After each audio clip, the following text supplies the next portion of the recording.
Les doy la bienvenida a la anatomía de una venganza. Porque a ver, ¿cómo fue que una traición corporativa monumental terminó creando el imperio de entretenimiento más grande de nuestras salas?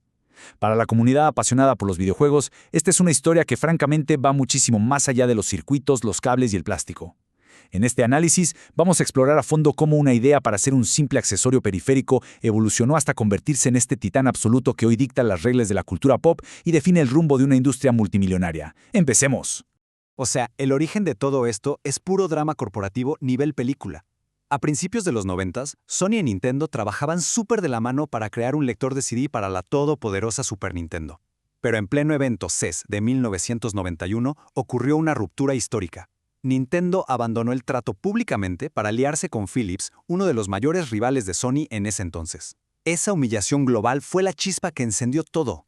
Literalmente, Ken Kutaragi, a quien hoy conocemos como el padre de PlayStation, usó esta tremenda afrenta para convencer a la directiva de lanzar su propia consola. Y así, en el 94, llegó al mercado la primera PlayStation, o PSX, apuntando a un público más maduro y revolucionando la facilidad de desarrollo.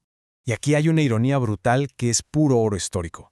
Por los mismísimos contratos firmados en aquella colaboración fallida, Nintendo retuvo legalmente los derechos sobre el nombre PlayStation, pero escrito con un espacio en el medio.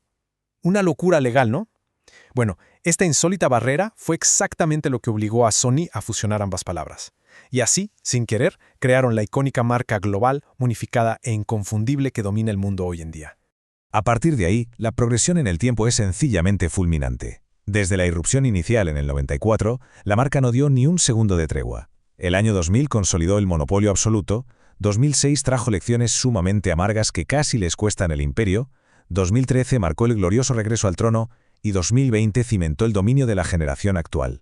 Es impresionante observar cómo, en poco más de 2 décadas y media, una sola línea de hardware logró capturar la atención de toda una industria global con un ritmo totalmente implacable. 160 millones. Hay que detenernos un segundo a asimilar esta cifra astronómica de ventas de la PlayStation 2, un número colosal que de hecho se actualizó hace muy poco.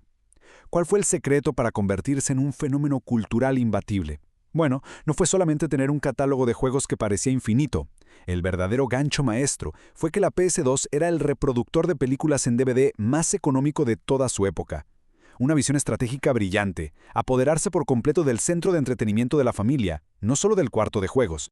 Si nos metemos a las entrañas de esa máquina legendaria, encontramos un detalle de ingeniería verdaderamente alucinante. Para asegurar que nadie perdiera su inmensa colección de juegos anteriores, se tomó la decisión de incluir físicamente el procesador completo de la primera consola dentro de la placa base de la PS2. Esto garantizaba una retrocompatibilidad perfecta, nativa, sin emulaciones defectuosas. En el mercado actual, donde se recorta hasta el último centavo en manufactura, ofrecer un lujo arquitectónico de este nivel es casi impensable. Pero aquí surge una de las lecciones corporativas más duras y fascinantes. Porque cualquiera se preguntaría, ¿puede el éxito abrumador llegar a ser peligroso? La realidad es que cuando una marca alcanza la cima absoluta y se posiciona tan por encima de sus rivales, existe un riesgo genuino de caer en la arrogancia corporativa. Ese exceso de confianza, esa desconexión con lo que el usuario realmente necesita y está dispuesto a pagar, es lo que nos lleva directito a la época más oscura de la marca. El contraste, como podemos ver, es brutal. Veníamos de la accesibilidad total de la PS2 para estrellarnos de frente con el fatídico lanzamiento de la PlayStation 3. El precio se disparó unos dolorosos $599. Y para empeorar las cosas, su arquitectura interna, impulsada por el famosísimo y complejísimo procesador Cell, fue un auténtico infierno técnico para los desarrolladores. Esa mezcla letal de un precio exorbitante y una barrera de programación inmensa se convirtió en el mayor tropiezo en la historia de la compañía. Y el incendio no era solo por el precio del hardware. En el E3 de 2005, el escenario de exhibición más grande del mundo, se mostraron avances deslumbrantes, destacando el infame tráiler de Killzone 2. Se promocionaron como imágenes jugables en tiempo real, cuando en realidad eran simples animaciones CGI prerenderizadas por computadora. Al descubrirse la verdad técnica, la desconfianza de la comunidad explotó a nivel global. Fue una maniobra que fracturó severamente la lealtad y el respeto de los seguidores más fieles. 23 días. Ese fue el tiempo exacto que la infraestructura entera de Network se mantuvo completamente apagada durante el paralizante y masivo ataque cibernético del 2011. Este fue, sin duda, el momento más oscuro. No solo se bloqueó el juego en línea a nivel mundial durante casi un mes, sino que quedaron expuestos los datos personales e información confidencial de más de 77 millones de cuentas. Fue una crisis de seguridad sin precedentes que puso a prueba la confianza total en el naciente futuro digital. Entonces, ¿cómo se levanta un imperio tras perder tanto terreno y credibilidad? Pasamos de superar holgadamente los 100 millones con la primera consola a una dolorosa caída de 87.4 millones con la PS3. Sin embargo, la remontada espectacular llegó con la apabullante cifra de 117.2 millones de la PlayStation 4. El secreto absoluto de esta victoria fue redoblar, de manera agresiva, los esfuerzos en sus estudios internos. Equipos titánicos como Naughty Dog y Santa Mónica crearon superproducciones narrativas que la competencia simplemente no tenía forma de replicar. Esta fue indiscutiblemente la era dorada de las exclusivas. Nombres de peso que no solo vendieron consolas por millones, sino que cambiaron las reglas de diseño para siempre. God of War redefinió a Kratos con una evolución narrativa súper profunda. The Last of Us estableció de golpe el estándar del drama interactivo cinematográfico. Gran Turismo dictó el realismo en el asfalto. Final Fantasy VII enseñó la escala épica del formato CD. Uncharted perfeccionó la película de acción jugable. Y Bloodborne se coronó como la obra maestra que definió el género Souls-like en exclusiva.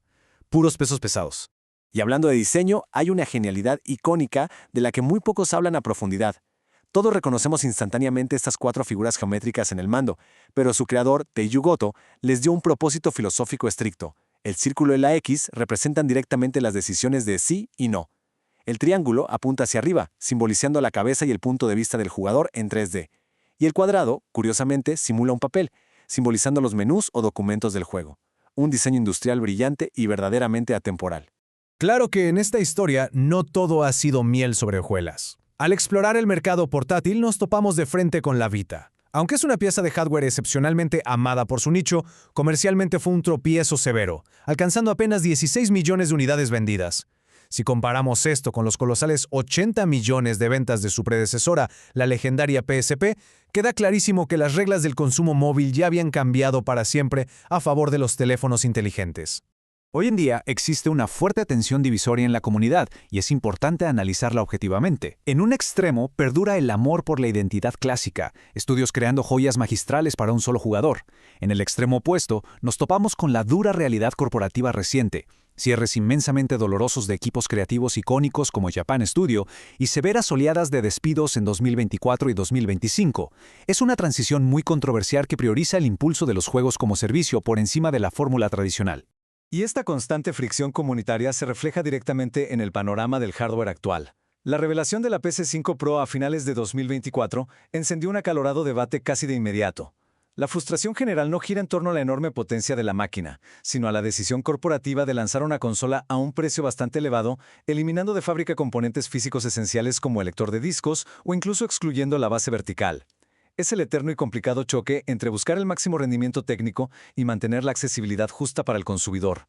De cara al año 2026, la estrategia a futuro ha mutado por completo. Ya no se trata únicamente de depender de una caja de plástico debajo del televisor. Con decenas de millones de consolas impulsando la tecnología, la base de hardware es sólida. Pero la expansión real ahora es la de un imperio multimedia total. Estamos viendo lanzamientos masivos de sus mayores éxitos en PC después de un año, y un asalto directo a Hollywood con adaptaciones de enorme prestigio como la aplaudida serie de The Last of Us en HBO. El ecosistema es cada vez más omnipresente. Y esto nos deja con una última reflexión para llevarnos de tarea. Al expandirse de manera tan agresiva a los monitores de PC, las grandes salas de cine y las plataformas de streaming, las barreras de plástico tradicionales han desaparecido. Pero ante este nuevo paradigma, si el éxito de PlayStation ya no depende en su totalidad de una sola máquina física vendida en tiendas, ¿mantiene realmente la corona como el indiscutible rey del entretenimiento en nuestro hogar? Es una evolución fascinante de presenciar, así que sigamos muy de cerca esta industria, porque la partida está muy lejos de terminar.